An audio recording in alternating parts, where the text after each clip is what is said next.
நான் சுத்தி வளைச்சு பேச விரும்பல, நேராவே கேட்கிறேன். வாட்ஸ்அப்ல ஐ லவ் யூன்னு மெசேஜ் பண்ணேன். பிடிக்கலன்னா பிடிக்கலன்னு சொல்லு, இல்லைன்னா பிளாக் பண்ணு. அதான் என் உலக வழக்கம். அதை விட்டுவிட்டு என்ன என் புருஷன் கிட்ட சொல்லுவேன்னு மிரட்டுறது தவறா இல்லையா? அதெல்லாம் அநாகரிகமா இல்ல? இப்ப என்ன ஆகி போச்சு?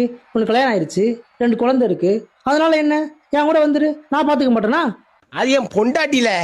பெத்தவங்களை விட்டு ஓடி வர பொண்ணு மனுஷினா, தான் பெத்ததையெல்லாம் விட்டு ஓடி வர பொண்ணு பெரிய மனுஷி இல்லையா? நான் இருக்கிற அழகுக்கும் அறிவுக்கும் நினைச்சிருந்தா ஒரு நல்ல பிள்ளைய லவ் பண்ணிருக்கலாமே. அதை விட்டுட்டு ஏற்கனவே புள்ள இருக்கிற பொண்ணையா லவ் பண்றேன். சிலிச்சு பார்க்கணும் இதெல்லாம்.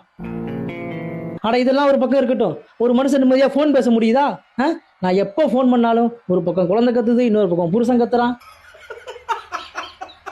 சரி, பகல்ல தான் அந்த பிரச்சனை, நைட்டு பேசலாமேன்னு போன் பண்ணேன். குசு குசுன்னு மெதுவா பேசினான். நீ பேசுறது கேட்கலடி, சத்தமா பேசுன்னு சொன்னேன். பக்கத்துல புருஷன் படுத்திருக்காண்டா, இதுக்கு மேல சத்தமா பேச முடியாது, இஷ்டனா பேசு, இல்ல போனை வைன்னு கட் பண்ணிட்டான். சரி, அதெல்லாம் விடு. நாம் இருவரும் காதலித்துக் கொண்டிருந்த காலகட்டங்கள்ல நீ என்ன சொன்ன? கல்யாணத்துக்கு அப்புறமும் என்னை இதே மாதிரி காதலிக்கணும்னு சொன்னியா இல்லையா? ஆனா அதெல்லாம் இருக்கட்டும், காதலர் தினத்துக்கு ஒரு வாழ்த்து சொன்னியா? அப்ப என்னை விட உன் புருஷன் உனக்கு முக்கியம். வரப்போற ஏப்ரல் 23 யோசிச்சு முடிவு பண்ணிக்க, நான் முக்கியமா இல்ல உன் புருஷன் முக்கியமான்னு. இல்ல, நான் தெரிஞ்சேதான் கேக்குறேன். புருஷன் மட்டும் தான் பாசம் வைக்கணும் சட்டம் எதுவும் இருக்கா? பிடிச்சவனும் பாசம் வைக்கலாம். என்ன பண்ண சொல்றது? கரெக்டா சொன்ன தலைவா. என்ன இனமடா நீ?